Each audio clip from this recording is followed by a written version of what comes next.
एक बाप अपने 3 साल के बच्चे को, जब वो बच्चा खेल रहा था, तब उससे कहता है अंत लैसा मिन शानिका लइब मअल अत्फाल फअंत मन सौफ यफ्तहुल अक्सा। तुम्हारी शान बच्चों के साथ गिल्ली डंडा खेलना नहीं, अनकरीब तुम मस्जिद अक्सा को फतह करने वाले हो। 3 साल की उम्र है और बाप बच्चे से बोल रहा है अंत लैसा मिन शानिका लइब मअल अत्फाल फअंत मन सौफ यफ्तहुल अक्सा। उसके दिमाग में आ गया कि मुझे मस्जिद अक्सा फतह करनी है। 3 साल, 5 साल का हुआ, 10 साल का हुआ, 15 साल, 20 साल, 25 साल, 30 साल। 11वीं सदी हिजरी में, 11वीं सदी ईस्वी में वही बच्चा सलाहुद्दीन अय्यूबी बनकर मस्जिद अक्सा को फतह कर लेता है। अकरिमु औलादकुम व अहसिनु अदबा। जवाब यह है कि हमारा बच्चा का फ्यूचर ब्राउन होगा, उसे तालीम दी जाए। विच तालीम is better for your children? कौन सी तालीम दी जाए? इस हवाले से मैं ऑक्सफोर्ड यूनिवर्सिटी का नाम लूंगा, जो दुनिया की टॉप 5 यूनिवर्सिटीज में है। उसका एक वाइस चांसलर बोल रहा था कि जिस तालीम में 3 सी हो वो तालीम सक्सेस है। पहला सी कैरेक्टर का, दूसरा सी क्रिएटिविटी का, तीसरा सी कॉन्फिडेंस का। जिस तालीम में एतमाद हो, जिस तालीम में अखलाक हो और जिस तालीम में क्रिएटिविटी हो, वो तालीम सबसे अच्छी तालीम है। तालीम को अगर फैला दिया जाए तो 3 बड़ी लाइनें बनती है। एक तो है क ख ग घ ङ च छ ज झ य ट ठ ड ढ न प फ ब भ म। दूसरी तालीम है ABCD EFGH IJK LMNO PQR STUV WXYZ। और तीसरी तालीम है अलिफ बा ता सा जीम हा खा दाल दाल रा जा सीन शीन साम क़ाफ था ज़ा ऐन गैन फा क़ाफ काफ लाम मीम नून वाव हा लम अलिफ हमज़ा या। ये 3 चीजों को 3 तालीम में देखनी है। कॉन्फिडेंस, एतमाद किस तालीम में सबसे ज्यादा है? एतमाद व यकीन के हवाले से अगर दुनिया की तालीम का जायजा ले तो सिर्फ एक मिसाल दूंगा कि जमीन घूमती है या सूरज घूमता है। इस हवाले से अरस्तु 500 साल कबले मसीह, फीसागोरिस 400 साल कबले मसीह से लेकर टेको बराही, गैलीलियो, स्टीफन कर्लियोन, APJ अब्दुल कलाम तक किसी ने सूरज को घुमाया, किसी ने जमीन को घुमाया। तो ये नजरिया बदलता रहा। एक साइंटिस्ट दूसरे साइंसदान के नजरिया का जनाजा निकाल देता, कोई बोलने वाला नहीं होता, कोई पूछने वाला नहीं होता। किसी ने कहा जमीन घूमती, किसी ने कहा चांद घूमता, किसी ने कहा नहीं सूरज ठहरा हुआ है वो नहीं घूमता। किसी ने आके इन तीनों को घुमाया, यके बाद दिगरे एक दूसरे के नजरिए की धज्जियां उड़ा दी है। और ये शम्सो कमर की हरकत का नजरिया पिछले 3000 साल से बदलता रहा। लिहाजा ये समझ में आया कि ABCD वाले और क ख ग घ वाले किसी एक पॉइंट पर, एक डॉट पर टिके नहीं रहते। अकीदा मजबूत नहीं होता, यकीन मजबूत नहीं होता। कोई पत्थर को माबूद मानता तो कोई सूरज को माबूद मानता, तो कोई कुत्ता बिल्ली छछुंदर को माबूद मानता है। और अगर इस्लाम को आप देख ले तो 1400 साल पहले हमारे नबी आए, बल्कि दुनिया का वजूद होता तो पहला इंसान हजरत आदम अलैहिस्सलाम है, जिनका कॉन्सेप्ट है ला इलाहा इल्लल्लाह, there is no god exception अल्लाह। और यही नजरिया नूह अलैहिस्सलाम का है, there is no god exception अल्लाह। यही नजरिया हजरत मूसा अलैहिस्सलाम का है, there is no god exception अल्लाह। यही नजरिया हजरत ईसा अलैहिस्सलाम का है, there is no god exception अल्लाह।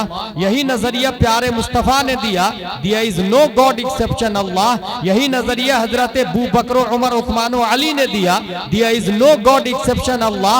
यही नजरिया इमाम हुसैन का करबला में भी रहा, दिया इज नो गॉड एक्सेप्शन अल्लाह। यही नजरिया ज़ैनुल आबिदीन का है, यही नजरिया इमाम बाकिर का है, यही नजरिया इमाम जाफर सादिक का है, यही नजरिया इमाम मूसा काजिम का है, यही नजरिया इमाम अली रजा का है, यही नजरिया मारूफ करखी ने दिया, यही नजरिया अहमद सिर्री सकती ने दिया, यही नजरिया जुनैद बगदादी ने, यही नजरिया इमाम अबू बकर शिबली ने, यही नजरिया सैयद अब्दुल कादिर जिलानी ने दिया, यही नजरिया सैयद अब्दुल रज़्ज़ाक ने, यही नजरिया सैयद अबू सालेह नस्र ने, मुहियुद्दीन अबू नस्र ने, सैयद अली ने, सैयद हसन ने, सैयद अहमद जिलानी ने, शेख बहाउद्दीन ने, सैयद इब्राहिम एरजी ने, मोहम्मद भिकारी बादशाह ने, काजी जियाउद्दीन ने, जमालुल औलिया ने, सैयद मोहम्मद ने, सैयद अहमद ने, सैयद फजलुल्लाह ने, शाह बरकतुल्लाह ने, आले मोहम्मद ने, सैयद हमजा ने, आले अहमद अच्छे मियाँ ने, आले रसूल अहमदी ने, यही नजरिया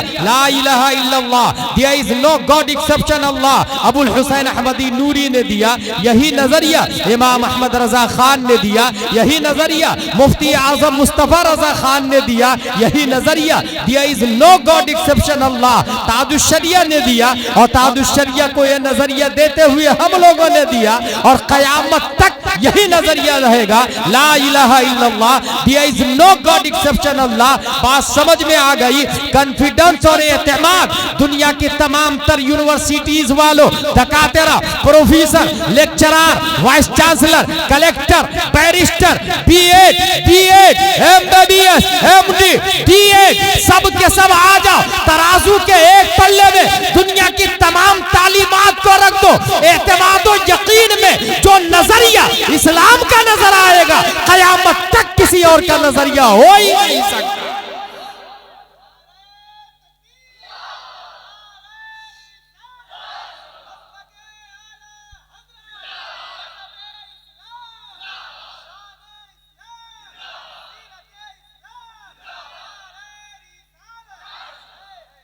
There is no God exception Allah। आदम अलैहिस्सलाम से लेकर अपने लोगों तक बदला नहीं है।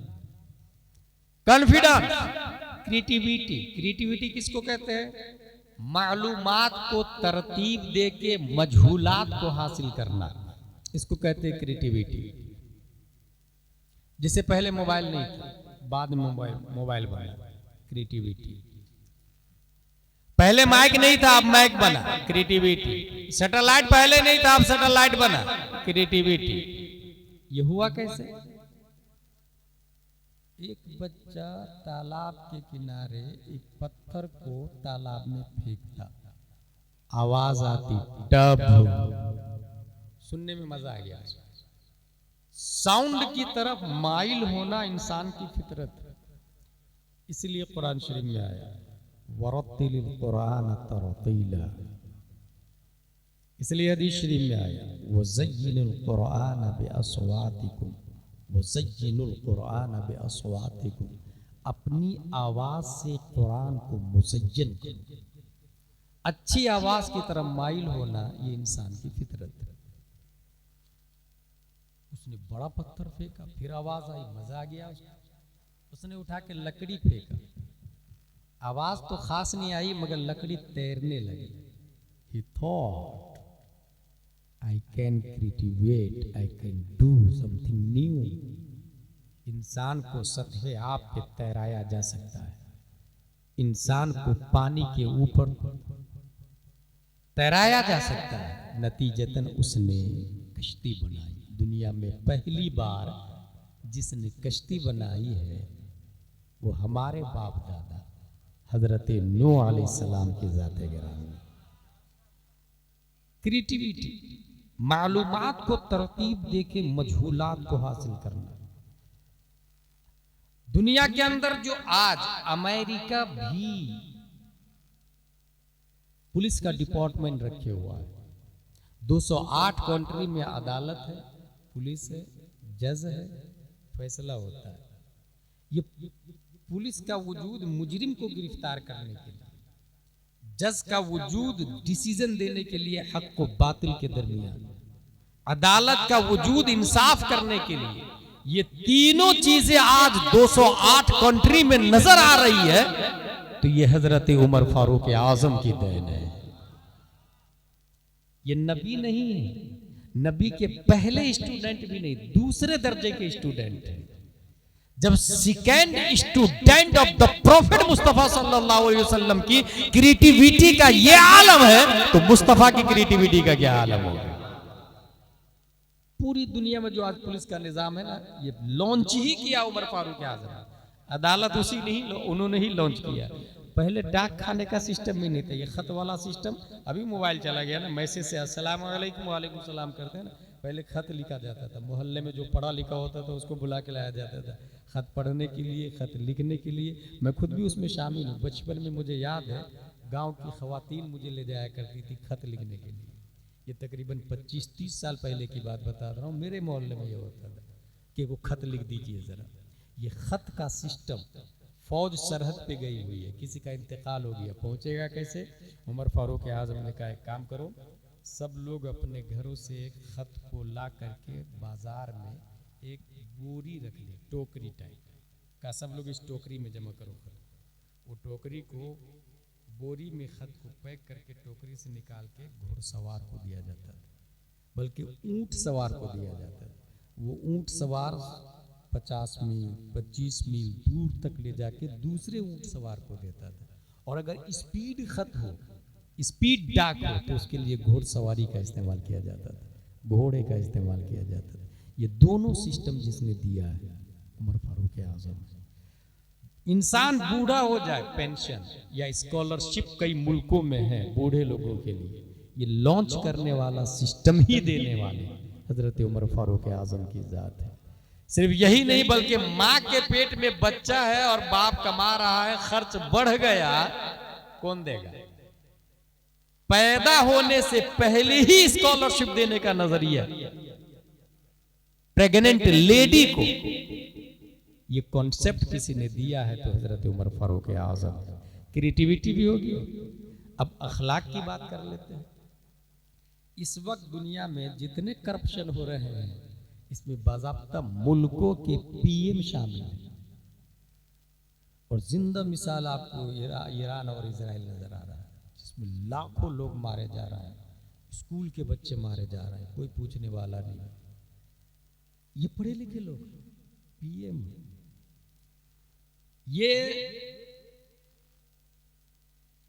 एप्स्टीन जेफरी, जाहिल आदमी का नाम नहीं,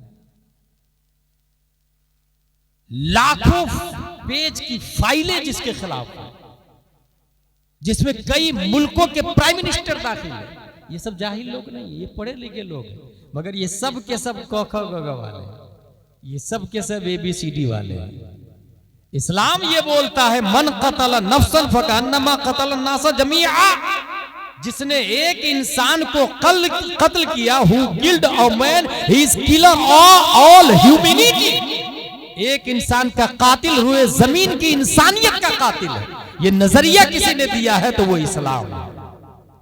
इसी तरीके से अज़ानियत व ज़ानी फजलिदु कुल्ला वाहिदिन मिनहुमा मिअता जल्दा, बगैर निकाह के किसी औरत के साथ नाजायज संबंध बनाया, उसे 100 कोड़े मारे जाए। ये नजरिया किसी ने दिया है तो वो प्यारे मुस्तफा की तालीम है। और आज भी बड़े बड़े मुल्कों के पीएम इंटरनल इसको एक्सेप्ट करते हैं। अगर दुनिया से कत्ल और जिना को खत्म करना हो तो इस्लाम का सिस्टम लागू कर दो। फिर दुनिया में कोई एप्स्टीन जेफरी नजर नहीं आए। इस्लाम का अखलाक, जिस तालीम में कैरेक्टर अच्छा हो, कॉन्फिडेंस हो, क्रिएटिविटी हो, हमारे नबी सल्लल्लाहु ताला अलैहि वसल्लम ने इस्लाम दिया। जरा इस्लाम का हजारों पेज अखलाक से भरा हुआ है कि अखलाक किसको कहते हैं। मैं नबी का एक अखलाक बताता हूं।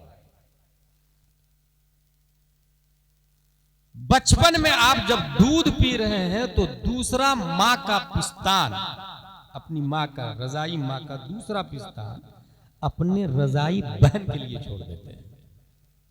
अंदाजा लगाए अखलाक क्या है। ये तो कुरान शरीफ में आया ना, मगर कुरान शरीफ 40 साल के बाद नाजिल हुआ और पैदा होते ही मुस्तफा अखलाक पर अमल कर रहे हैं। यहीं से ये समझ में आता है कि मशीयत इलाही ये चाह रही है महबूब दुनिया की और तालीम होगी जहां थ्योरी अखलाक की थ्योरी दी जाती होगी, प्रैक्टिकल करे या ना करे, मगर ऐ महबूब ये मेरी मशीयत है और ये मेरा निजाम है। ऐ महबूब मैं ये चाहता हूं कि आप दुनिया के बेहतरीन टीचर बने, teacher of the universe, Muallem कायनात, और ऐसे टीचर बने कि अमल पहले करके बताए, नजरिया बाद में देना है दुनिया को। इसलिए कुरान 40 साल के बाद में नाजिल हुआ, अखलाक पर अमल करते हुए मुस्तफा पैदाइशी तौर से नजर आ रहे हैं। और अखलाक का बड़े होने के बाद अंदाजा लगाया अखलाक का। हुजूर सल्लल्लाहु अलैहि वसल्लम के पास एक सहाबी है, चूंकि सहाबा किराम बहुत हरीस थे नेकी में, कोई अच्छा काम बताइए ना जिससे मैं जन्नत में चला जाऊं, कोई अच्छा काम बताइए ना। हुजूर सल्लल्लाहु ताला अलैहि वसल्लम की बारगाह में एक सहाबी, या रसूल अल्लाह कोई अच्छा काम बताइए ना मैं जन्नत में चला जाऊं। नमाज पढ़ो और नाखून काटो, तालीम दे, नमाज पढ़ो और नाखून काटो। हुजूर सल्लल्लाहु अलैहि वसल्लम ने फरमाया नमाज पढ़ना फर्ज है, नाखून काटना मुस्तहब है। मुस्तहब का फर्ज के साथ दोस्ती नहीं है। और इस चीज को बड़े ध्यान से सुने तो इस्लाम समझ में आएगा। इस्लाम में 5 डज है और 5 डजन। डज में सबसे हाई क्वालिटी फर्ज की, फर्ज, वाजिब, सुन्नत मुअक्कदा, गैर मुअक्कदा, मुस्तहब, सबसे लो क्वालिटी मुस्तहब की। 5 चीजें करने की है इस्लाम में और 5 चीजें नहीं करने की है। नहीं करने की सबसे हाई क्वालिटी हराम, फिर मकरूह तहरीम, फिर इसात, फिर मकरूह तंज़ीह, फिर खिलाफ औला। फर्ज से मुस्तहब की दोस्ती नहीं, सबसे ऊपर है, फर्ज के मुकाबिल में फर्ज आता है। नमाज पढ़ो और नाखून काटो, एक फर्ज है, दूसरा मुस्तहब है। फर्ज की अहमियत का अंदाजा इससे लगाए कि हम लोग 11वीं शरीफ करते हैं, मुस्तहब है। 12वीं शरीफ में खाना खिलाते हैं, मुस्तहब है। दावत देके किसी भाई को खाना खिलाते हैं, मुस्तहब है। 11वीं शरीफ में 11 देग नहीं, 11,000 बकरे का देग भी एक फर्ज का मुकाबला नहीं कर सकता, बल्कि फर्ज की एक रकात का मुकाबला नहीं कर सकता। फजर की नमाज में 2 रकात है ना फर्ज, उस 2 रकात में से एक रकात का मुकाबला भी 11,000 बकरे का देग नहीं कर सकता है, क्योंकि वो फर्ज है। यहीं से ये भी जहन में बैठा ले, कुछ लोग नमाज नहीं पढ़ते हैं, रोजा नहीं रखते, माँ बाप की कदर नहीं करते, भाइयों का हिस्सा नहीं देते और मुस्तहब पे अमल करते हैं। पैसा दिया तो उम्रा करने भी जाते, दावतें भी खूब खिलाते, गरीबों भी बांटते हैं। यहाँ ये जहन में रहे कि अगर वो उम्रा करने गया और फर्ज नहीं अदा किया तो हजारों उम्रा मिलके भी वो फर्ज का मुकाबला नहीं कर सकता। कोई ये कहना है खाने काबा की दीवार पर पहली नजर पड़ी जो दुआ करता है वो कबूल हो जाती है, तो अब कितने भी गुनाह होंगे माफ हो जाएंगे। कहाँ लिखा? किसने बोल दिया भाई? हमने तो ये पढ़ा नहीं, इस्लाम की किसी किताब में ये लिखा नहीं। अगर वो इंसान मकान बनाते समय 1 फीट पड़ोसी की जमीन दबा करके मकान बनाया है, फिर उम्रा नहीं हज भी करे जिंदगी पर, वो जमीन का कफारा नहीं हो सकता है। अगर किसी का 1,000 रुपया हराम का खाया है, सूद का खाया, जुआ का खाया, तो वो जिंदगी पर हज करे भी और करवाए भी गरीबों को, वो 1 स्क्वायर फीट का मुकाबला नहीं हो सकता, वो 1,000 का मुकाबला नहीं हो सकता, क्योंकि वो फर्ज है। फर्ज के मुकाबले में मुस्तहब आ ही नहीं सकता, हजारों मुस्तहब में। ये ऐसे ही है जैसे अगर टंकी में बिल्ली गिर के मर गई, पूरा पानी टंकी का निकाल गया, क्या टंकी पाक हो जाएगी? नहीं, बिल्ली को निकालना पड़ेगा। अगर कुआं में बकरी गिर के मर गई, फट गई, फूल गई, कुआं पाक नहीं होगा जब तक बकरी को नहीं निकालेंगे, मुर्दार को जब तक नहीं निकालेंगे। तो ये जो 1,000 रुपया हराम का, जुआ का, सट्टा का, सूद का, करप्शन का, या फिर वो 1 स्क्वायर फीट जमीन जो दबाई है पड़ोसी की मकान बनाते समय या भाई का हिस्सा नहीं दिया है, तो वो नजासत गलीजा है। अब कितने भी उम्रे और हज कर ले, वो हक़ुल इबाद अदा नहीं होगा। तो सबसे ऊपर फर्ज है, ये जहन में रखें। फिर वाजिब, फिर सुन्नत मुअक्कदा, गैर मुअक्कदा, मुस्तहब करने वाला, फर्ज को छोड़ने वाला वो अल्लाह का वली भी नहीं हो सकता है, ये भी जहन में रखें। इसी तरीके से इस साइड में आ जाए, डजंट में कोई हराम करता है वो अल्लाह का वली नहीं हो सकता है। कोई मकरूह तहरीमी करता है वो अल्लाह का वली नहीं हो सकता है। कोई इसाअत करता है वो अल्लाह का वली नहीं हो सकता। अल्लाह के वली होने के लिए इधर फर्ज करना पड़ेगा, इधर हराम से छोड़ना पड़ेगा। इंट्री विलायत है। और आगे बढ़ना चाहता है तो इधर वाजिब करना पड़ेगा, इधर मकरूह तहरीमी को छोड़ना पड़ेगा। इस तरीके से उसके दर्जे बुलंद, जूं जूं इस पर अमल इसको छोड़ेगा, दर्जे बुलंद होते चले जाएंगे। और अगर यहां लास्ट में आ गया, मुस्तहब को भी नहीं छोड़ता और मकरूह तंज़ीह खिलाफ औला से बचता है, फिर वो मगरिब में रहे और मशरिक में अगर कोई पुकारता है, वहीं से हाथ बढ़ा के उसकी मदद कर देता है। दुनिया उसे गौसे आजम के नाम से याद करती है। लेकिन दिल में अगर हराम हो, हराम की गिज़ा हो, हराम खाया है, फर्ज को छोड़ा है, वो कितने भी मुस्तहब पर अमल कर ले, मकरूह तंज़ीही से बच जाए, वो आगे बढ़ ही नहीं सकता, विलायत की दहलीज पर आ ही नहीं सकता। इसकी एक मिसाल देके मैं आगे बढ़ूंगा। मोस्टली दुनिया में जो लोग करप्शन कर रहे हैं ना, वो हराम कारी है और हराम खोरी है। हराम कारी कहते हैं हराम काम करने वाला, और हराम खोरी कहते हैं हराम गिज़ा खाने वाला। अगर हमको 1 करोड़ रुपया मिल जाए रास्ते में, हम क्या करेंगे? लेफ्ट राइट, कोई देख तो नहीं रहा, अंदर डाल। That's point. अल्लाह देख रहा है, नबी देख रहे हैं, गौसे आजम देख रहे हैं, फरिश्ते लिख रहे हैं। आसानी के साथ दीवार पर लिखा रहता है alert, be alert, you are under CCTV. कोई डर के मारे चोरी भी नहीं करता, या नहीं हम कैमरा में आ जाए, और 24 घंटा किरामन काटे हुए। कोई देख तो नहीं रहा वो 1000 रुपया घोटाला, करोड़ रुपया घोटाला कर दिया। मगर एक ऐसा भी आदमी है, उसको भूख बहुत ज्यादा लगी थी, तो उसने एक फल खा लिया, APPLE।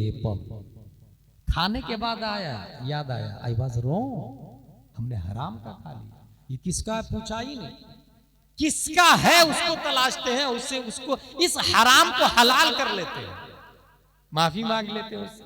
तलाशते तलाशते मिल गए, भाई मैंने आपका फल खा लिया, मुझे माफ कर दीजिए। नहीं माफ करूंगा, मेरी अंधी लंगड़ी लूली बेटी है, उससे ब्याह करना पड़ेगा तब माफ करूंगा। क्योंकि सामने वाले ने समझ लिया ये जो एप्पल की माफी मांग रहा है, ये कोई आम बंदा नहीं है, ये खास बंदा है। इसकी रगों में एक कतरा खून भी हराम का नहीं है, इसलिए मेरी बेटी के लिए इससे अच्छा और क्या हो सकता है। और शर्त कैसी, अंधी लंगड़ी लूली। उसने क्या सोचा कि 2 ऑप्शन है मेरे पास, दुनिया और आखिरत। अगर इस अंधी को अपना लेता हूं तो आखिरत में हूर मिलेगी, और इस अंधी से बचता हूं तो आखिरत में जहन्नम में जाऊंगा, हूर नहीं मिलेगी, जहन्नम भी मिलेगी। यही समझना है। अगर इंसान इस 2 पॉइंट को रख ले तो वो गुनाह ही नहीं करेगा। जो ही मरा आखिरत में जहन्नम में जाए, और अगर दुनिया में वो अंधी लंगड़ी लूली को एक्सेप्ट कर लेता है तो आखिरत में हूर मिलेगी। उसने कबूल कर लिया। बाद में वजाहत की गई हालांकि कि तुमने जिसको अंधी समझा वो अंधी इसलिए कि गैर महरम को देखा ही नहीं, लूली इसलिए कि उसके हाथ ने खिलाफ शरअ काम नहीं किया, लंगड़ी इसलिए कि उसका पांव गैर महरम की तरफ कभी बढ़े ही नहीं। इसका मतलब वो माँ भी नेक है और बाप तो इतना नेक है कि एक कतरा भी खून हराम का नहीं है।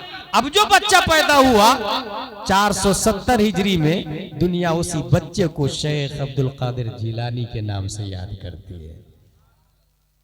कितनी कॉमन बात है, छोटी सी बात है, मगर बैक में जाए एक भी हराम कतरा खून का नहीं है। तब गौसे आजम पैदा हुआ।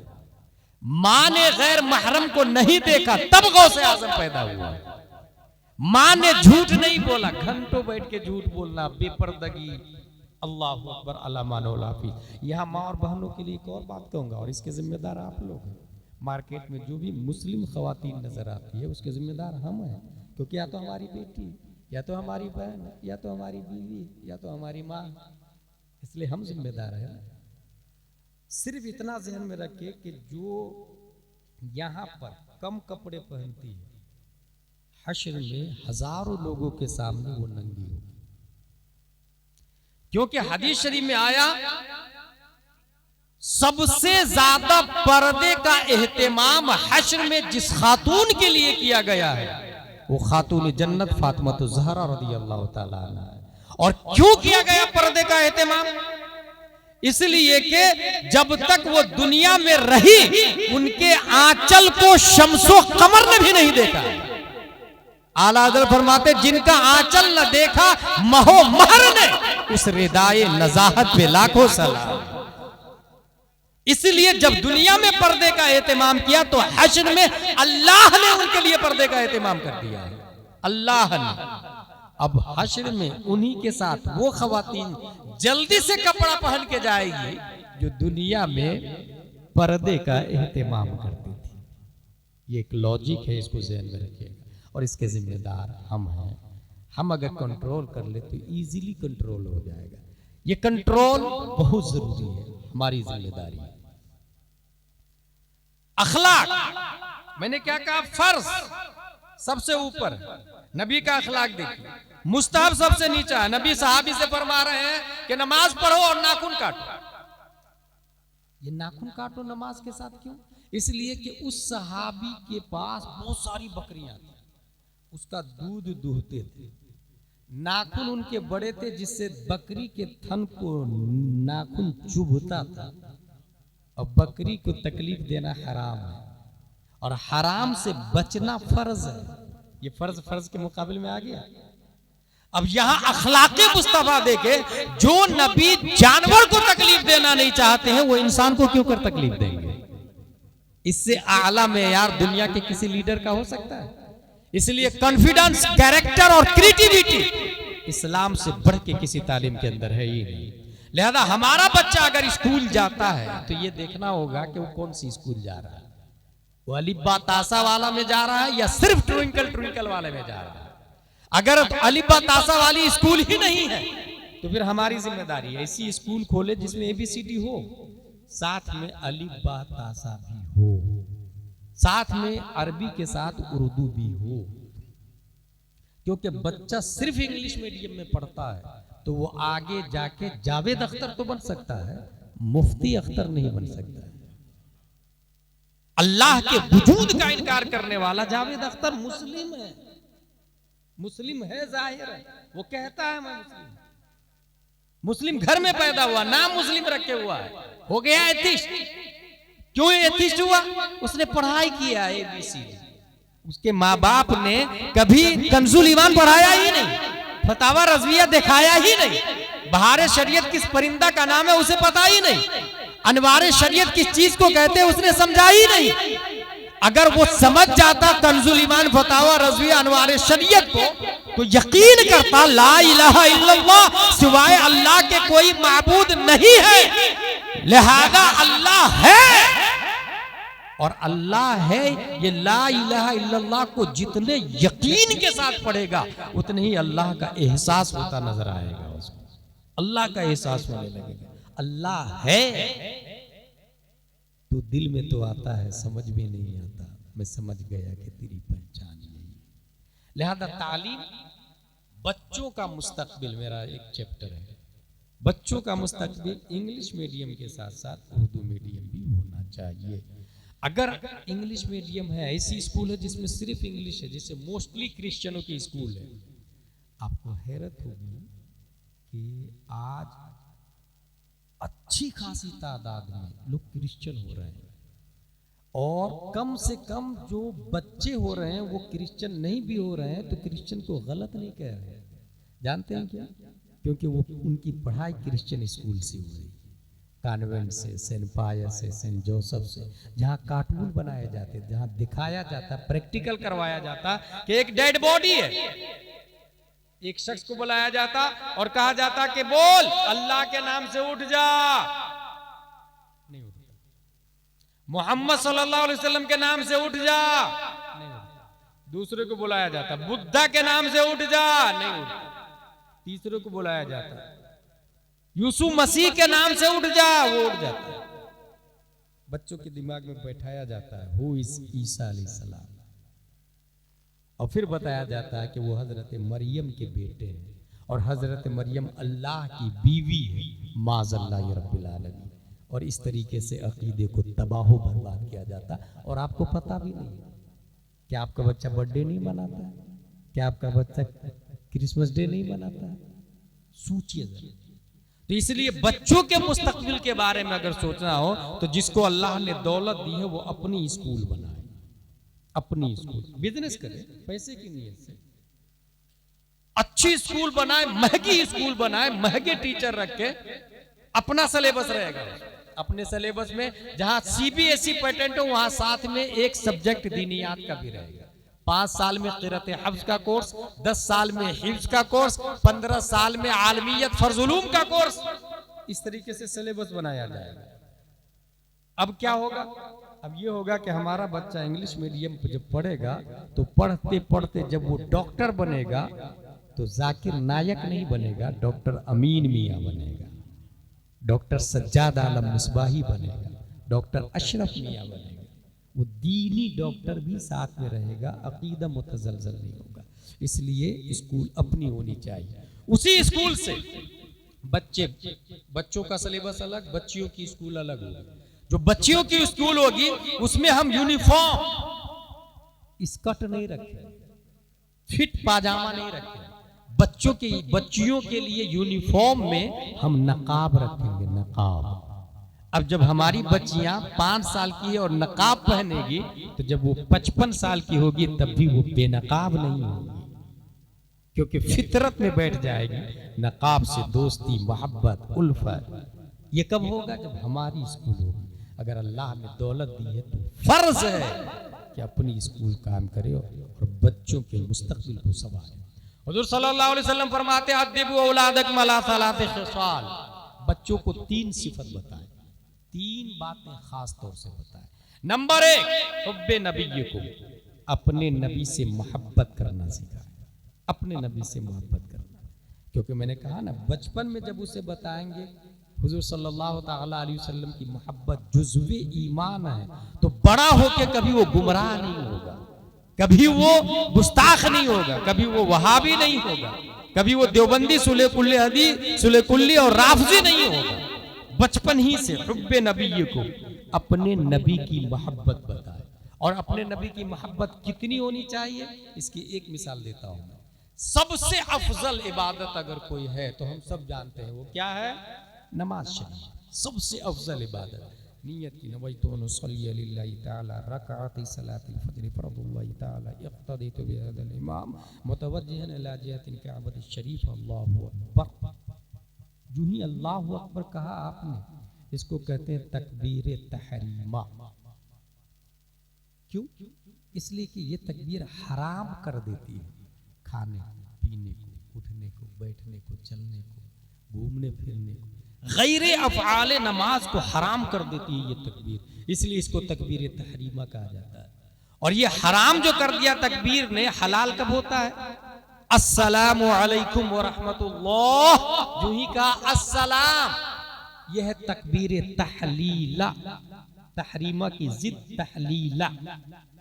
अस्सलाम ये भी अल्लाह का नाम है। जो ही कहा अस्सलाम, वो सब हराम हलाल हो जाते हैं। ये हो गया तकबीर तहरीमा, तकबीर तहलीला। जो ही तकबीर तहरीमा कहा तो माँ बोलाए जाना हराम, बाप बोलाए जाना हराम, पीर साहब बोलाए जाना हराम, चाहे कैसा ही पीर हो। कुछ लोग ऐसे होते हैं कि पीर साहब को इस कदर अहमियत देते हैं कि अल अमान वल हफीज, वो ये भी नहीं देखते हैं कि पीर साहब हलाल का हुक्म दे रहे हैं या हराम का हुक्म दे रहे हैं। इस जमाने में मैं ये देख रहा हूं कि जब तक वो मुरीद नहीं था, दूसरे मुसलमान भाई का दर्द अपना दर्द था, लेकिन जब से मुरीद हुआ तो पीर भाई का दर्द अपना दर्द लगता है, बाकी दूसरे मरे कटे फर्क नहीं पड़ता। इसका मतलब ये हुआ कि मुरीद होकर के इस्लाम का दायरा तंग हो गया, न कि बढ़ गया। पहले पूरी दुनिया के बारे में सोचता था, मुसलमानों के और इस्लाम के बारे में सोचता था, और अब सिर्फ अपने पीर साहब और पीर भाई के बारे में सोचता है। दूसरे पीर साहब आए, I don't mind, I don't care. Wrong. रुए जमीन पर एक अदना आदमी अगर समंदर के किनारे बैठकर भी किसी को अलिफ बा तासा पढ़ा रहा है तो पूरी दुनिया के मुसलमानों पर एहसान अजीम कर रहा है। उसका शुक्रिया अदा करना वाजिब। मल्लम यशकुरिन्नास लम यशकुरिल्लाह। जिसने बंदे का शुक्रिया अदा नहीं किया उसने अल्लाह का शुक्रिया नहीं अदा किया। एक मस्जिद का इमाम अगर नमाज पढ़ा रहा है, एक मस्जिद का मुअज्जिन अगर अजान दे रहा है तो पूरे मोहल्ले वाले को अजाब से बचा रहा है, उसका शुक्रिया अदा करना वाजिब। और मुरीद ये इसमें फाइल है, इसका मतलब है अल्लाह का इरादा करने वाला। मुरीद का मतलब क्या हुआ? अल्लाह का इरादा करने वाला। अगर उसने पीर का इरादा किया तो यही नाकिस, अल्लाह का इरादा करने वाला। और जो पीर मुरीद को खुद तक पहुंचाए वो नाकिस है, और खुद के जरिए रब तक पहुंचा दे वो कामिल है। खुद के जरिए रब तक पहुंचा दे वो कामिल, और रब तक उसी वक्त पहुंचेगा जब तक वो इस्लाम को मुकम्मल तरीके से समझ नहीं जाता है। इसलिए मेरे भाई जो अच्छा मुरीद होते क्यों? अगर मोस्टली मैं ये देख रहा हूं इसलिए कह रहा हूं, ताबीज के दम कर दीजिए ना, बोतल लेके पीर साहब आएंगे, बोतल लेके चले जाएंगे। अगर पीर साहब आए और 100 मुरीद गए हैं उनकी बारगाह में मिलने के लिए, अच्छी बात है, पीर साहब से मिलना चाहिए। मगर 100 में से 90 आदमी ताबीज के लिए जाता है, 10 आदमी दीन सीखने के लिए जाता है। क्या यह हकीकत नहीं है? जबकि मुरीद का वजूद ही हुआ दीन सीखने के लिए। हुजूर ताजुल शरिया अलैहि रहमत और रिज़वान फरमाते अकीदे की हिफाजत के लिए मुरीद होना सुन्नत है। अकीदे की हिफाजत के लिए सुन्नत मुस्तहब्बा है मुरीद होना। जब अकीदा ही खतरा में हो, और ये जो ताबीज के लिए जो नजर आता है, ताबीज किस चीज के लिए मांगते हैं लोग? एक भी इंसान ऐसा बता दे आपके बंगाल में जो अकीदे की हिफाजत के लिए ताबीज लेने गया हो। रिस्क के लिए जाता है ताबीज लेने के लिए, दुकान के लिए, मकान के लिए, कारोबार के लिए। अच्छा, कमनसीबी ये है कि वो दौलत को अकीदे पर तरजीह देता है। बेईमाना कि वो समझता जिसके पास जितनी ज्यादा दौलत है उतना ही बड़ा आदमी है। That's wrong. आपके मोहल्ले में एक आदमी है जिसके पास 1000 रुपया बैंक में, दूसरा आदमी है जिसके पास 1 करोड़ रुपया बैंक में। दोनों में से बड़ा आदमी कौन है? कॉमन सेंस बोलेगा 1 करोड़ रुपया। इस्लाम बोलता रॉन्ग रॉन्ग रॉन्ग। एक परिंदा है जिसकी चोंच में 1 गेहूं का दाना है, दूसरा परिंदा है जिसकी गर्दन में 1 किलो गेहूं की थैली लटक रही है। दोनों में से कामिल परिंदा कौन सा है? 1 दाना वाला। बीवी बच्चों से कौन सा परिंदा मिलेगा? 1 दाना वाला। घोंसले में प्रवास करके कौन सा परिंदा जा सकता है? 1 दाना वाला। 1 किलो वाला तो उड़ ही नहीं सकता। इंसान भी लाहूत का परिंदा है। कलंदर लाहौरी ने कहा, ऐ तायरे लाहूती, उस रिस्क से मौत अच्छी जिस रिस्क से आती हो परवाज में कोताही। एक इंसान है जिसके पास 1000 रुपया बैंक में, दूसरा इंसान 1 करोड़ रुपया। वो 1000 वाला कामिल इंसान है बनिस्बत 1 करोड़ वाले की, क्योंकि उसके पास दुनिया का बोझ ज्यादा है, और बोझ जितना ज्यादा होगा रब की तरफ कुव्वत परवाज उतनी ही स्लो होगी, उतनी ही सुस्त होगी। यही वजह है 1400 साल पहले प्यारे मुस्तफा ने इरशाद फरमाया कि एक गरीब अमीर से 500 साल पहले जन्नत में चला जाएगा। उस अमीर को हिसाब देना पड़ेगा, लाया कहां से, खर्चा क्या किया है। वो गरीब शॉर्ट एंड स्वीट में हिसाब देगा और जन्नत में चला जाएगा। और सबसे बड़ी जिंदा दलील खुद प्यारे मुस्तफा सल्लल्लाहु अलैहि वसल्लम है। पूरी दुनिया के मालिक है। अगर आप समंदर से इशारा कर दे तो एप्पल जूस बन के बारगाह में हाजिर हो जाए। दरख्तों को इशारा कर दे, बेन मौसम मैंगो ट्री बन बन के बारगाह में हाजिर हो जाए, पहाड़ों को मुस्तफा इशारा कर दे, डायमंड और गोल्ड और सिल्वर में कन्वर्ट होकर मुस्तफा की बारगाह में फख्र से निसार होने को वो तैयार है। उसके बावजूद मुस्तफा ने कभी इतनी दौलत नहीं जमा की जिसकी बुनियाद पे ज़कात फर्ज हो सके। मुस्तफा सल्लल्लाहु अलैहि वसल्लम मालिक कुल है मगर मालिक निसाब नहीं है। आज भी अगर कोई इंसान बैंक में 1 करोड़ नहीं, 1 लाख नहीं, 1000 रखता है तो गोया मुस्तफा की मुर्दा सुन्नत को वो जिंदा करता है, नबी की सुन्नत को जिंदा करता है। कोई हो सकता है ये कहे कि हजरत उस्मान गनी भी तो दौलत वाले थे। यस, अगर उस्मान गनी की तरह दौलत हो तो यकीनन वो कामयाब दौलत है। लेकिन उस्मान गनी की तरह दौलत का मतलब यह है उन्होंने 2 बार अपनी दौलत से जन्नत को खरीद लिया है। 2 बार यहां अल अमीन फाउंडेशन के जरिए लाश महाराष्ट्र में और बुलाने का पैसा नहीं हो तो अल अमीन फाउंडेशन बुलाता है, जलसा करवाता है, शादियां करवाता है। मुसलमानों में जिस चीज की जरूरत हो वो अपनी बसात के मुताबिक 10, 20, 30 रुपया जमा करके ये फाउंडेशन मदद करता है। मेरे भाई, अल अमीन फाउंडेशन का मकसद दौलत जमा करके उस्मान गनी की सुन्नत को जिंदा करना है।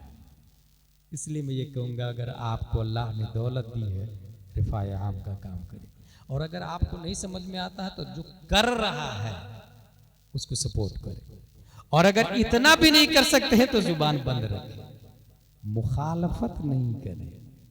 ये कॉमन होता है ना कि अच्छा, मैं काम करने वालों को कहता हूं कि काम अगर करना चाहते हैं आप तो मरने के लिए तैयार रहें, क्योंकि अच्छा काम करता है तभी इख्तिलाफ होता है। अच्छा काम जो ही करेगा इख्तिलाफ होगा। रोए जमीन पर नबी सल्लल्लाहु अलैहि वसल्लम को अबू जहल बहुत अच्छा मान रहा था। गलत कब कहने लगा? जब नबी ने फरमाया ला इलाहा इल्लल्लाह मुहम्मद रसूलुल्लाह सल्लल्लाहु अलैहि वसल्लम, तो अच्छा काम करना शुरू किया, इख्तिलाफ हो गया। इख्तिलाफ होगा, उससे मायूस नहीं होइए। हो सकता है आपके ऊपर उल्टा सीधा चार्ज लगा के जेल में डाल दे। जेल में जाने के बाद भी रोने की जरूरत नहीं है, सीधा कुरान शरीफ बुला लीजिएगा, मुसल्ला बुला लीजिएगा और कुरान शरीफ पढ़ना शुरू कर दीजिएगा। अगर जेल में मुसल्ला बुला के कुरान शरीफ पढ़ना शुरू कर दिया तो ये मुजद्दिद अल्फसानी की सुन्नत जिंदा हो गई। 3 महीने में पूरे कुरान को हिफ्जी कर डाला जेल के अंदर ही। शमसुल अइम्मा सरखसी की सुन्नत जिंदा हो जाएगी। डेयरिंग में जुर्रत होनी चाहिए। हासिल अपनी औलाद को नबी की मोहब्बत बताए। कितनी मोहब्बत? जो ही नीयत बांधी, पीर साहब बुलाए जाना हराम, माँ बाप बुलाए जाना हराम, लेकिन नबी बुलाए तो या अय्युहल्लज़ीना आमनू इस्तजीबू लिल्लाहि व लिर्रसूल इज़ा दआकुम। ऐ मोमिनो, अगरचे तुम हालत नमाज में रहो, नबी बुलाए तो लब्बैक व सअदैक कहो। अब इंसान नमाज पढ़ रहा और नबी ने बुलाया, 1 रकात पढ़ लिया, नबी ने आवाज दी तो उस पर लाजिम है कि जाके नबी की बारगाह में हाजिर आए। नबी ने कहा फला काम करो, वो काम करेगा।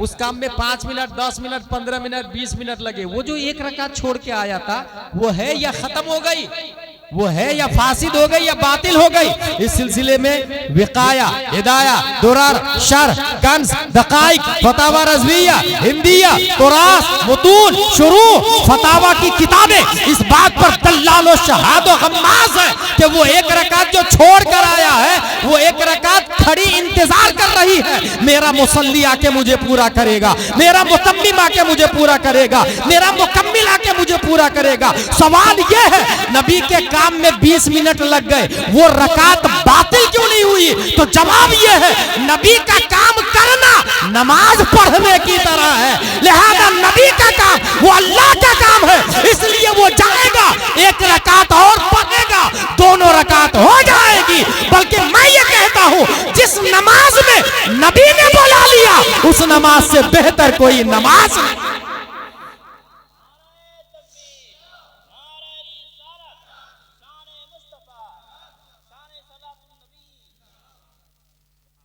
और ये मरदूद लिखते हैं कि नबी का ख्याल नमाज में आ जाए तो नमाज बातिल हो जाएगी।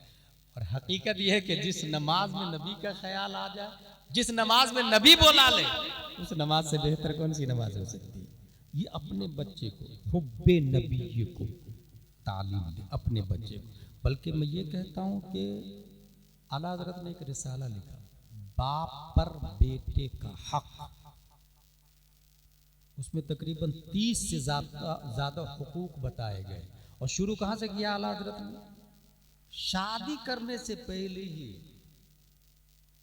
दीनदार घराने में शादी करें, क्योंकि बुरी रग जरूर रंग लाती है। दुल्हन भी लुटेरी बहुत सारी मिल रही है, शादी ही इसलिए से कर रही है कि लूटना है। इस वजह से अच्छे घर में रिश्ता करें। अच्छा घर मतलब हर शख्स सोचता है कि वो मेरी बेटी का रिश्ता किसी अच्छे घर में जरा देखिएगा। ये अच्छा घर क्या है भाई?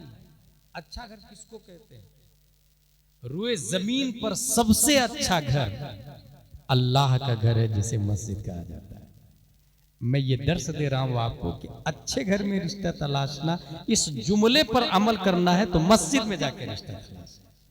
मस्जिद की पहली सब में देखे कौन आ रहा है, 5 वक्त तकबीर उला के साथ। और एक आदमी था ऐसा नहीं कि मैं हवाई फायरिंग कर रहा हूं, मैं सिर्फ किताब की बातें बोल रहा हूं, अमल में नहीं है। अमल करने वाले लोग हैं दुनिया में। एक आदमी चला गया मस्जिद में और रोजाना चिक करता था, हाँ भाई तू मेरी बेटी से शादी करे। हजरत मेरे पास कुछ भी नहीं है। होने वाले ससुर का जवाब, अल्लाह के घर में पहली सफ में दाएं तरफ तकबीर ऊला के साथ 5 वक्त की नमाज पढ़ने से बढ़कर धरती और आसमान के बीच में और कौन सी दौलत हो सकती है?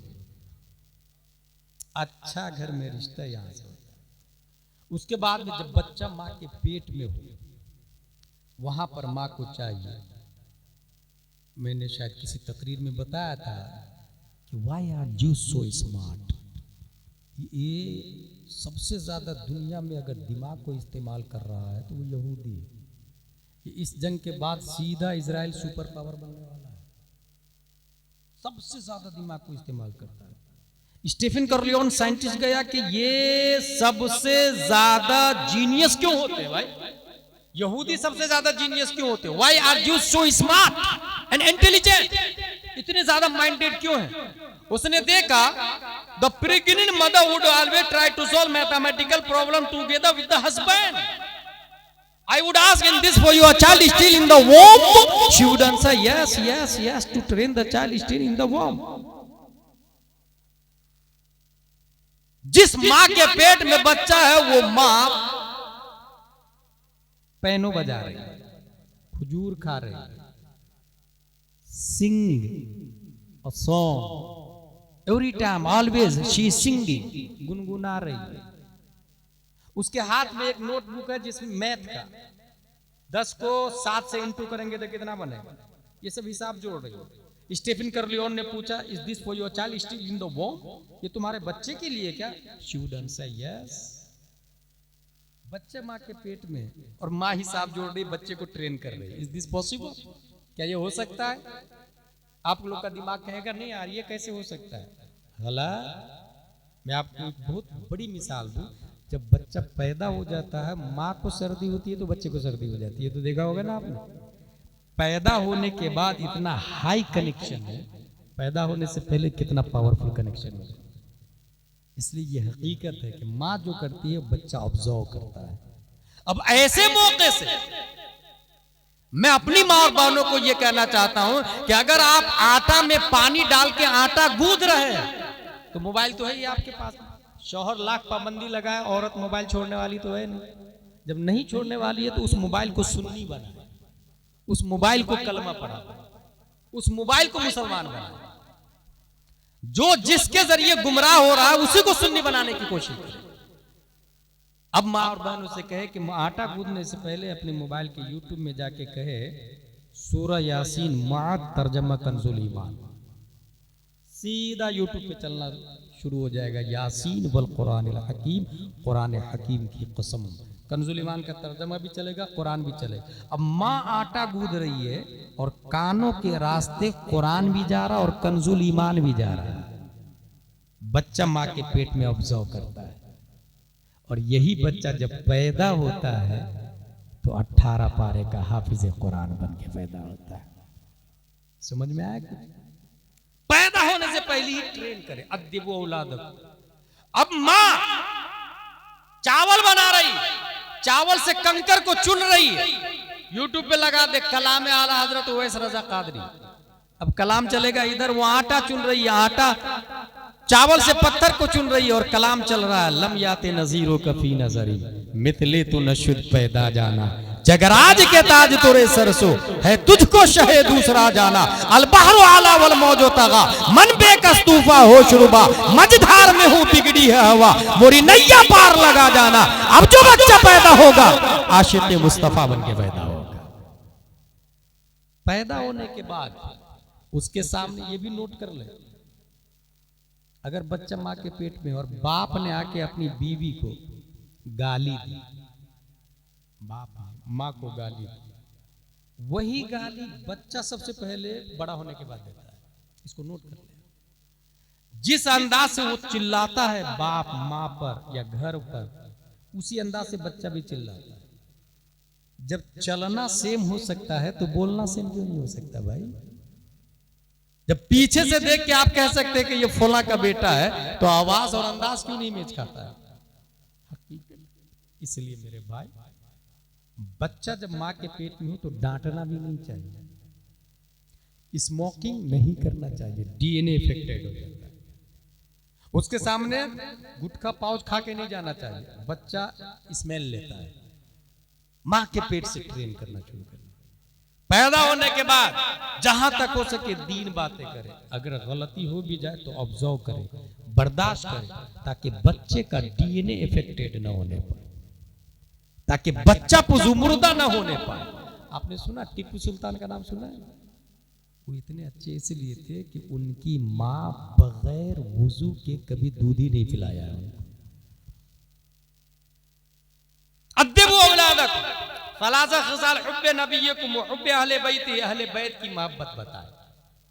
हुजूर सल्लल्लाहु ताला अलैहि वसल्लम की औलाद की मोहब्बत, अहले बैत, जिसको सैयद कहा जाता है। याद रखिएगा, आज दुनिया में जितनी जातें हैं मुसलमानों में, जात की बुनियाद पर कोई काबिल ताज़ीम नहीं। इन्ना अक्रमकुम इंदल्लाहि अतकाकुम, अल्लाह के यहाँ मुअज़्ज़म वो है जो मुत्तकी परहेजगार है। लेकिन वाहिद सैयद एक ऐसी जात है जो आमाल की बुनियाद पर नहीं, सिर्फ जात की बुनियाद पर काबिल ताज़ीम है, क्योंकि उनकी रगों में नबी का खून है। इसलिए हम जात की बुनियाद पर ताज़ीम करते हैं, मगर यहां ये ज़हन में रहे कि हम ताज़ीम करेंगे, इत्तिबा नहीं करेंगे। सैयद की ताज़ीम की जाएगी, पैरवी नहीं की जाएगी। पैरवी अलग चीज है, ताज़ीम अलग चीज है। रिस्पेक्ट करना अलग चीज है, मानना फॉलो करना अलग चीज है। क्यों? इसलिए कि खुद कुरान में आया फस्अलू अहल ज़िक्र इन कुंतुम ला तालमून। इल्म उससे हासिल करें जिसके पास इल्म है। आप जो चीज नहीं जानते हैं जानने वालों से पूछें। इसका मतलब यह हुआ पैरवी आलिम की जाएगी, ताज़ीम सैयद की जाएगी, मगर इत्तिबा सैयद की नहीं की जाएगी, इत्तिबा उलमा की जाएगी। ये क्यों बोल रहा हूं मैं? इस वजह से कि कुछ सैयद इस वक्त मौलाई हो गए, राफजी हो गए, और वो ये कह रहे हैं कि मुझसे मोहब्बत करो मैं जन्नत में ले जाऊंगा। गलत। मोहब्बत की बुनियाद पर अगर जन्नत मिलती तो फिर साफ लफ्जों में ये नहीं आता अल उलमा वरसतुल अंबिया, फिर ये नहीं आता फवैलुल लिल मुसल्लीन अल्लज़ीना हुम अन सलातिहिम साहून, फिर ये नहीं आता अताकुलूना लहमा अखी मैतन फकरिहतुमूह। लिहाजा ताज़ीम तो की जाएगी सैयद की, मगर इत्तिबा किनकी की जाएगी? उलमाए इज़ाम की। यहां से ये भी ज़हन में रखें, जो सैयद आलिम नहीं है उनका मुरीद होना भी जायज़ है। मुरीद होने के लिए आलिम होना जरूरी है, और जो पीर आलिम नहीं, सैयद हो या ना हो, जो पीर आलिम नहीं उनसे भी मुरीद नहीं होया जाए। इसलिए कि अगर आलिम नहीं है तो ये कपड़े पे कबूतर ने बीट कर दिया, उतार के नमाज पढ़ूं या बगैर उतारे नमाज पढ़ूं, धो के नमाज पढ़ूं या बगैर धो के नमाज पढ़ूं, नमाज होगी या नहीं होगी, ये नूरुल ईज़ा का मसला है, ये शरीफ विक़ाया और हिदाया का मसला है। जब आस्तीन को वो पाक नहीं कर सकता पीर, क्योंकि आलिम नहीं है, तो दिल को कैसे पाक करेगा? इसलिए पीर के लिए क्या होना जरूरी है? आलिम होना जरूरी। और जिसका पीर आलिम है वो मुरीद को अपने तक नहीं रखता, अल्लाह तक ले जाता है, रसूलुल्लाह तक ले जाता है। इसलिए इस बात को खास तौर से याद रखिएगा, जिसका पीर आलिम होगा वो अपने मुरीद को ये नहीं कहेगा कि माँ बाप को घर से भगा दो, वो ये कहेगा कि माँ बाप अगर बुढ़ापे में है तो उनकी खिदमत करने वाला जन्नत का मुस्तहिक है, और हिलाक हो गया वो जिसने खिदमत नहीं की।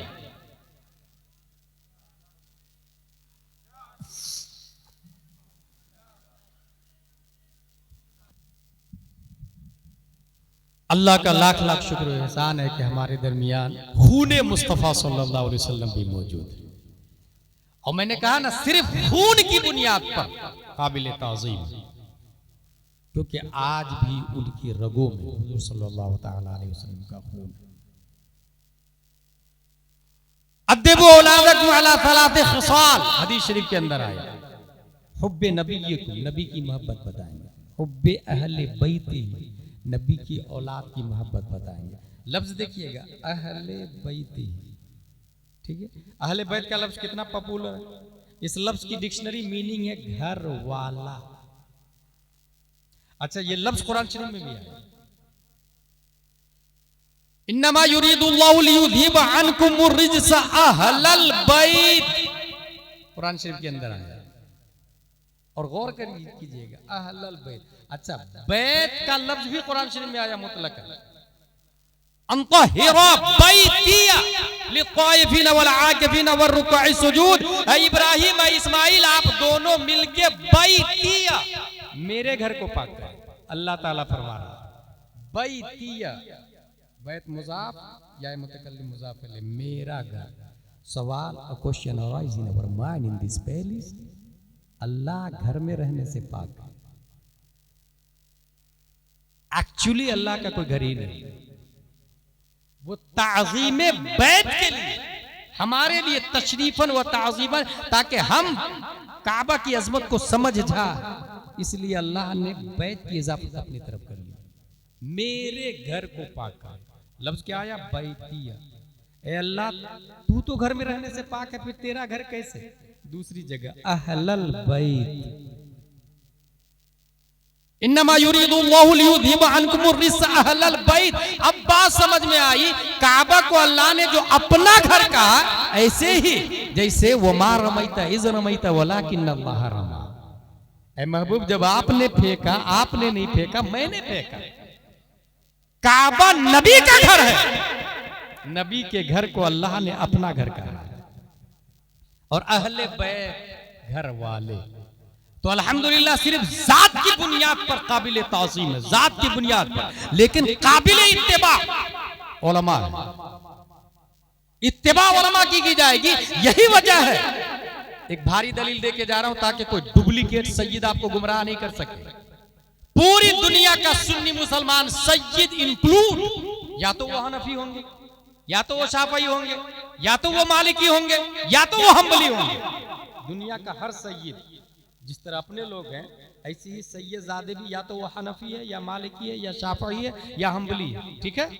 और ये चारों सैयद नहीं है, न इमाम आजम सैयद है, न इमाम मालिक, न इमाम शाफई, न इमाम अहमद बिन हम्बल। इसका मतलब इत्तिबा के लिए इल्म होना शर्त है, और अगर सैयद के पास इल्म आ जाए तो डबल काबिल ताज़ीम। एक खूने मुस्तफा की बुनियाद पर और एक दूसरा इल्म मुस्तफा की बुनियाद पर। इसलिए मैं कहता हूं, उन सैयदों से जुड़े रहिएगा, उन उलमा से जुड़े रहिएगा जो मसलके आला हज़रत से जुड़े हुए हैं, ताकि सुन्नियत की हिफाजत हो सके। अद्दिबू औलादकुम अला सलासी खिसाल, हुब्बे नबीयकुम, हुब्बे अहले बैती, व क़िराअतिल कुरान, और कुरान शरीफ। बच्चों को बचपन ही से जर जुबान तालू से मिलकर कौफ अदा होता, उसके बाद से काफ अदा होता, बचपन ही से। और कुरान शरीफ जब बच्चा बचपन ही से पढ़ने लगेगा, एक ऐसा आदमी को मैं जानता हूं कि उनकी तिलावत को सुनकर, कुरान शरीफ की तिलावत को सुनकर एक दो नहीं, तकरीबन 10,000 लोगों ने वाया वाया कलमा पढ़ के हल्का बगोश इस्लाम हो चुके हैं। जानते कौन? हजरत मुसअब बिन उमैर रज़ियल्लाहु ताला। तिलावत कुरान को सुनकर मुआज बिन जबल, साद बिन मुआज, उसैद बिन हुजैर जैसे लोगों ने अपने हथियार को डाल दिया और कहा ये इतनी अच्छी बातें जो आप बता रहे हैं इसको हम भी कबूल करना चाहते हैं। उन्होंने कबूल किया, तलवार उठाई, नेजा उठाया, मदीना शरीफ पहुंचे। What are you thinking about my leadership? मेरी क़यादत के बारे में क्या राय है? मदीना वालों ने कहा बहुत अच्छे, यू आर बिगेस्ट लीडर। कहा लिसन टू मी केयरफुली, कोई मर्द, कोई औरत, कोई बूढ़ा, कोई बच्चा, किसी से मैं बात नहीं करूंगा जब तक मोहम्मद के रब पर ईमान नहीं ले आते हो। नबी के जाने से पहले हजारों लोग जो कलमा पढ़े थे मदीना शरीफ में, ये मुसअब बिन उमैर की तिलावत की करामत, इसलिए अपने बच्चों को कुरान शरीफ। दूसरा चैलेंज क्या था? बड़ों का। बड़ों का हाल जो है ना, आमतौर से जैसे झूठ बोलना, आमतौर से जैसे शराब पीना, जुआ खेलना, खयानत करना, बुख्ल करना, हिर्स में गिरफ्तार होना, ये बड़ों का हाल है। इसकी इस्लाह के लिए बच्चों के लिए मैंने बताया अपनी स्कूल होनी चाहिए, अपनी स्कूल नहीं हो तो साइड से तालीम हो, उर्दू अरबी। बड़ों के लिए ये है इस्लाह का तरीका कि जुमा में तकरीर से पहले मस्जिद में पहुंच जाए, क्योंकि जुमा में आधे घंटे की तकरीर मुझसे अच्छी तकरीर होती है। लोग मुझे बुला के 40-50 हजार दे देते हैं, इमाम साहब को 50 रुपए का मुसाफा करने को तैयार नहीं होते हैं। बैड सिस्टम, ये सही नहीं। अब आप ये कह सकते हैं कि आपकी तरह तकरीर नहीं होती अजहरी साहब, मैंने देखा अपने इमाम साहब को, तो इसका जवाब ये है कि 5000 में तामीर अदब ही से तकरीर होगी। आप 50,000 देना, फतावा रज़वी और बुखारी शरीफ से तकरीर होगी। इमाम नाजरा खां रखेंगे आप 5000 वाले, तो कहां से तकरीर होगी? तनख्वाह 50,000 दे, आप अपनी मस्जिद में आलिम मुफ्ती को रखे ना। मस्जिद बनाने के लिए कितनी जल्दी चंदा हो जाता है और करोड़ों की मस्जिद बन जाती है ना। क्या यह हकीकत नहीं है कि मस्जिद से जाके पूछ लीजिए, मस्जिद साहब वुजू में कितने फराइज है? मस्जिद बोलेगी वुजू में 4 फराइज है, चेहरा धोना, हाथ धोना, मसा करना, पाँव धोना। नहीं। दरवाजा साहब आप तो सागवान की लकड़ी के 50,000 के बने, आप बताइए ना गुस्ल में कितने फराइज है? दरवाजा बोलेगा गुस्ल में 3 फराइज है, कुल्ली करना, नाक साफ करना, पूरे बदन पे पानी बहाना। मिंबर साहब आप मकराना से तशरीफ लाए, मार्बल के हैं, आप बताइए ना इस्लाम की बुनियाद कितनी चीजों पर है? मिंबर बोलेगा इस्लाम की बुनियाद 5 चीजों पर है, तौहीद, नमाज, रोजा, ज़कात, हज। झूमर साहब आप तो मुंबई से तशरीफ लाए हैं, आप बताइए ना वहाबी की लड़की से शादी हो सकती कि नहीं हो सकती? वो बोलेगा ला तनकिहुल मुशरिकात हत्ता युमिनना वला अमतुन मुमिनतुन खैरुम मिन मुशरिका वलौ अअजबतकुम। वो झूमर, वो दरवाजे, वो मिंबर ये नहीं बोलेंगे कि वहाबी की लड़की हराम है, वहाबी से निकाह करना हराम है, निकाह होता ही नहीं है। इसका मतलब 5 करोड़ की मस्जिद आपके मोहल्ले में साइलेंट है, वायलेंट इमाम है। मस्जिद खामोश है, बोलता इमाम है। मस्जिद साकित है, नातिक इमाम है। इसका मतलब 5 करोड़ की मस्जिद से मोहल्ले की जहालत का खात्मा नहीं होगा। 50,000 के इमाम से मोहल्ले की जहालत का खात्मा होगा।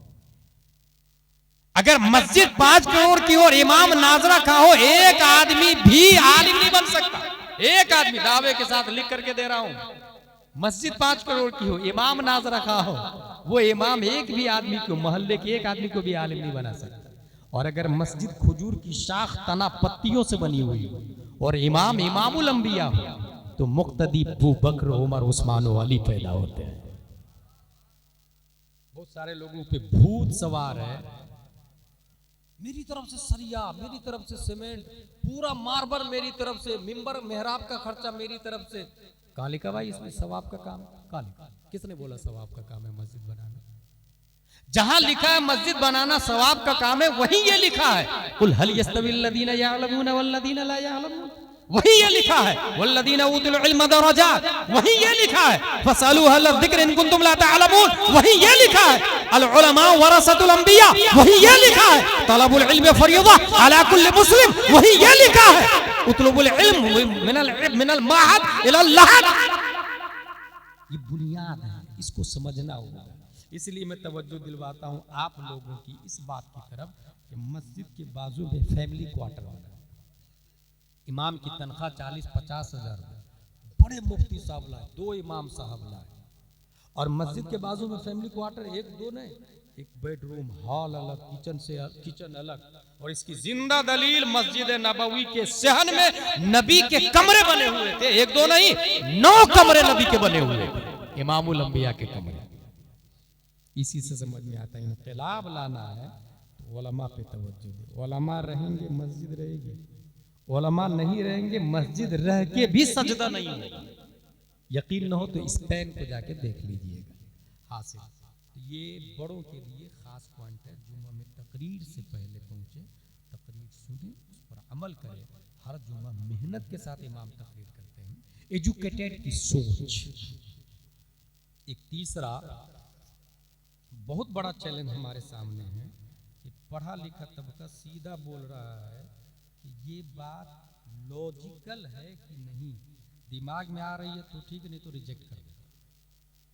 हजारों इस्लाम की बातों को रिजेक्ट करते हैं पढ़े लिखे, ये बीएड डीएड जावेद अख्तर जैसे लोग, हजारों बातें लॉजिकली होना चाहिए।